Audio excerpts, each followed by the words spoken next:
Bonjour les abonnés qui suivaient ces vidéos. Je donne mon prénom parce que d'habitude je ne pas, je suis David du site Les Cartes en Main et je fais des vidéos. Et là c'est la playlist tuto tirage de cartes aussi pour votre curiosité. Non, ceux que ça n'intéresse pas, qui préfèrent les autres vidéos, comme ça vous passez tout de suite. Là je vais expliquer donc la vidéo précédente où j'ai expliqué ou donné quelques détails comment on choisit son jeu de cartes. Comme je le répète, on choisit suivant, c'est lui qui vous choisit plus que vous qui le choisissez. Et là on va faire l'étape numéro 2, c'est dans le sens d'un tirage ou d'une question, comment on fait pour qu'on soit le mieux connecté possible à notre question. Première chose, ça fait partie de mes protocoles, après chacun fait comme il veut, d'accord? Mais pour ma part, chaque jeu, tous les soirs, est rangé dans sa boîte. Et je pense que c'est très important que ce soit complètement vierge. Donc vous voyez, l'œil du lotus est là-dedans, le tarot de Marseille est dans sa boîte. Chacun a sa boîte. Par expérience, je sais que si on laisse la nuit des jeux entre eux, ça fait un peu de bazar le lendemain. Donc ça fait partie peut-être du premier conseil que je peux donner, c'est que vos jeux, il faut absolument bien les ranger dans leur boîte. Ça me paraît très important. Alors ça peut aussi poser question, mais pourquoi? Pourquoi les ranger? Pourquoi avoir un protocole? Quel est le but? Alors effectivement, déjà, il faudrait se poser la question comment Descartes pourrait donner des indications. C'est peut-être la première question à laquelle je vais répondre. Et je vais vous montrer cette carte qui fait partie de ce jeu-là, qui pourrait résumer la situation. Regardez bien cette carte. Nous sommes le monde. Et regardez, vous avez la Terre dans son univers, avec les hommes qui sont tous interconnectés. Et je pense que c'est ça qu'il faut comprendre. Que nous sommes tous interconnectés, liés. Alors certains croiront en Dieu, d'autres en autre chose. En fait, ça n'a pas d'importance. C'est une loi physique. Nous sommes tous connectés et les événements sont connectés, les animaux sont connectés, la Terre est connectée, tout le monde est connecté les uns avec les autres. C'est ce qui évite d'ailleurs que nous ne sommes pas dans un chaos et qu'il y a un sens dans l'ordre des événements. Et c'est un début d'explication.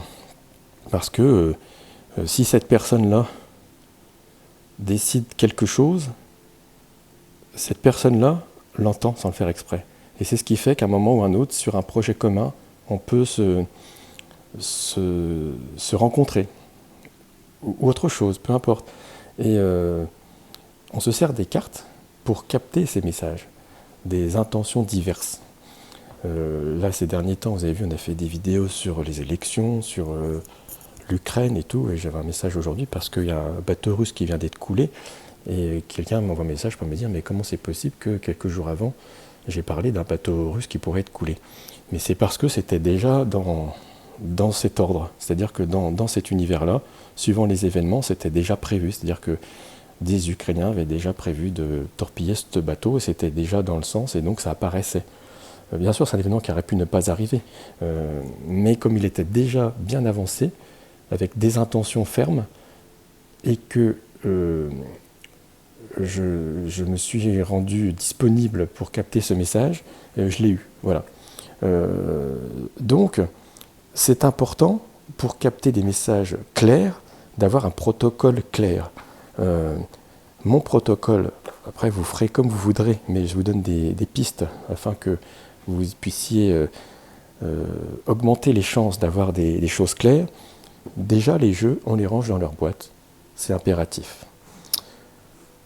Pour ma part, quand je fais des consultations pour les gens ou même sur les vidéos, il y a tout un protocole aussi d'aérer la pièce.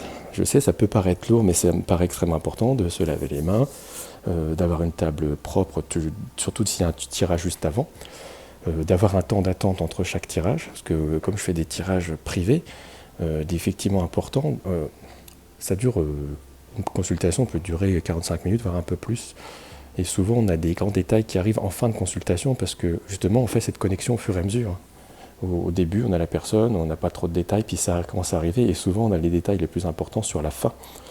Parce que le message, il faut qu'il traverse plein de choses, comme ça interagit avec d'autres personnes, et le message, il met un peu de temps, et après ça s'éclaircit au fur et à mesure du tirage, ce qui fait que si je faisais dans la foulée, 1 minute après, un tirage à quelqu'un d'autre, je pourrais avoir des messages qui concernaient l'autre personne, et c'est ça très important.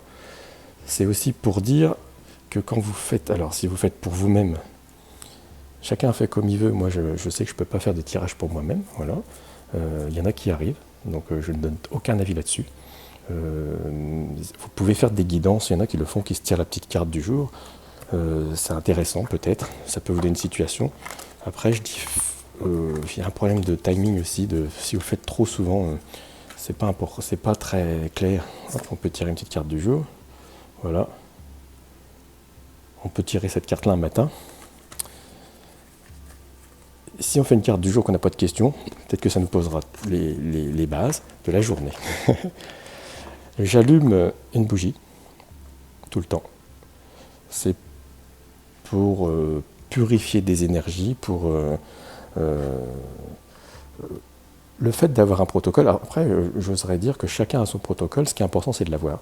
C'est-à-dire qu'en gros, on envoie comme message à toute cette chaîne, je suis prêt. J'ai fait à 100% ce que je devais faire pour avoir le message le plus clair possible. C'est-à-dire que je résume, j'ai mes jeux qui sont propres, j'ai ma table, j'ai ouvert ma fenêtre, j'ai purifié, j'ai pris un peu de temps, je me suis ressourcé, je me suis lavé les mains, j'ai allumé ma bougie, hop, on a casé toutes les cases, je suis prêt à recevoir des messages clairs de l'univers. En ce qui concerne le tarot de Marseille, j'ai pour habitude, moi, de remettre le jeu à 0, c'est-à-dire dans l'ordre. C'est-à-dire qu'avant chaque tirage, je remets toutes les cartes dans l'ordre. C'est mon protocole, de façon à ce que je remette à 0, et après il y a une façon de mélanger, mais ça fera partie d'une autre vidéo. Et après, pour vous qui voulez commencer peut-être, et vous avez raison, pour vous familiariser avec vos cartes, quand vous faites des tirages pour vous, pour des amis, pour vous éclairer sur une situation, pas présente souvent, ou un peu future, des fois c'est plus compliqué, le sujet principal, et c'est toujours le plus important, c'est la question. C'est-à-dire que la question doit être extrêmement claire. Et attention, parce que des questions trop vagues ne servent à rien.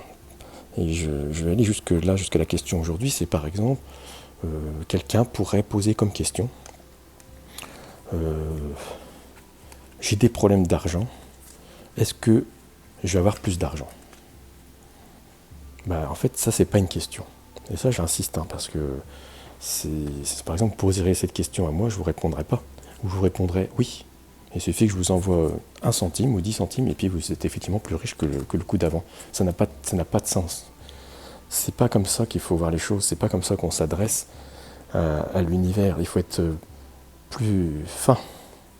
C'est-à-dire, c'est pourquoi je veux de l'argent ? C'est pour acheter une maison, c'est pour voyager, voilà. Si on veut de l'argent, c'est qu'il y a un but, c'est pour faire quelque chose avec. Si c'est pour être riche, moi je vais vous dire que l'univers ne va pas vous répondre, parce que ça ne sert à rien. C'est vous, qu'est-ce que vous faites avec cet argent ? Si votre but c'est de vous acheter une belle maison, ou voilà, un objet qui vous plaît, peu importe, ou vous sentir libre de voyager, il faut poser cette question dans ce sens-là. C'est vous visualiser, est-ce que je vais pouvoir voyager comme je veux ? Et là, les cartes vont vous répondre. Et elles vont surtout vous dire comment c'est possible, et vous donner des voies. Et dans les tirages que vous ferez, souvent on dit comment on tire combien de cartes, tout ça, c'est pareil, c'est à vous de définir dès le départ. Il y en a qui vont tirer 4 cartes, d'autres 3, d'autres un peu plus. Méfiance quand on en tire de trop, parce que forcément quand on commence à en tirer beaucoup plus qu'on ne le pense, c'est qu'on va aller chercher un message que l'on voulait avoir. Donc ça, c'est la petite erreur aussi à ne pas faire. Quand on fait les cartes, il faut s'attendre aussi à un message qui ne nous plaît pas. Et ça, j'insiste aussi dans les consultations, ou même je le vois dans les vidéos, dans certains commentaires, quand c'était la politique et que je donnais des candidats plus gagnants que d'autres, ou d'autres plus complètement perdants, et que les gens les aimaient bien, les gens n'étaient pas contents. Mais en fait, ça veut dire que ces gens-là, s'ils allaient consulter quelqu'un d'honnête, ils ne seraient pas prêts à accepter leur réponse. En gros, il faut aller dans leur sens, et du coup on n'avance pas. Ça sert à rien de vous payer un voyant pour qu'il vous dise ce que vous avez envie d'entendre, autant d'aller voir un copain, une copine. Le but, c'est d'avoir des véritables réponses.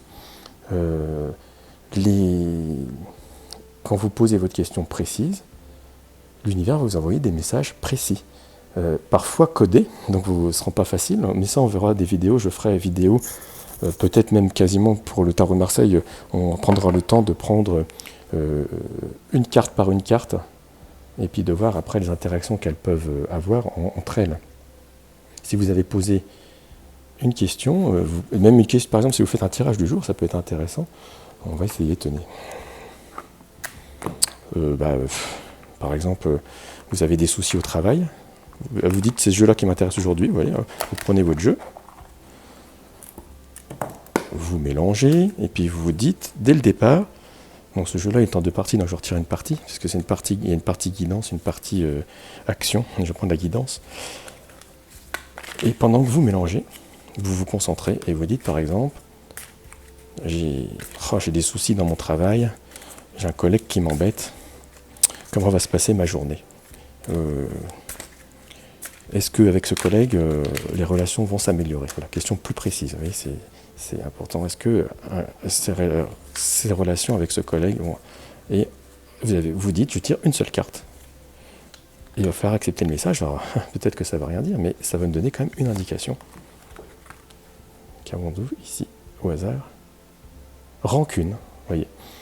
Donc, ça vous donne une piste. Et là, c'est plus fort qu'on ne le pense. C'est-à-dire, vous voyez, si j'ai posé cette question, c'est que je sais qu'il y a des gens qui... Ça, c'est marrant parce que j'ai des messages en même temps. Il y a des gens qui ont cette question dans la tête. Et voilà la réponse.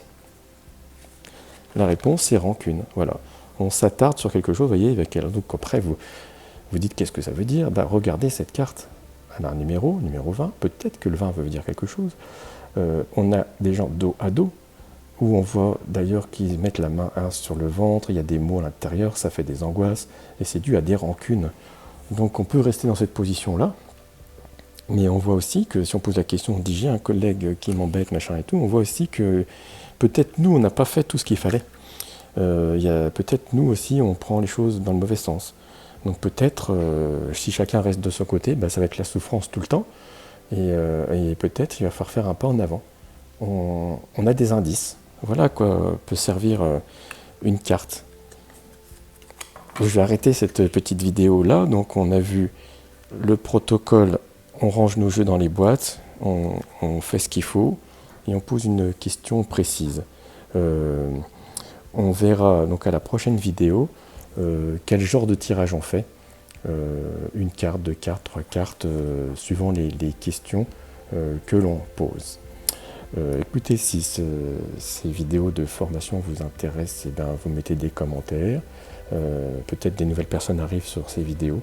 Et je vais essayer d'en faire au moins une par semaine pour avancer sur ce module. Je vous souhaite une très belle journée et attention à vos collègues. Au revoir.